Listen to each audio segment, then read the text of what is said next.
হইতো না এটা সাইড এ জিল্লুর এনার্জি দে, এনার্জি নাই, এনার্জি কেমন এলো? তো গাইস অনেকদিন পর খেলতে আসলাম আজকে, তো ওয়েদারটাও ভালো, রোদ নাই। নো বল, ফোর বল এসে গেছে, ফোর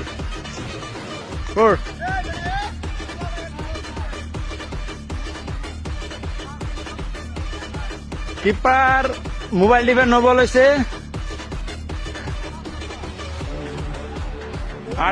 30 কইছি, 30 গেছে।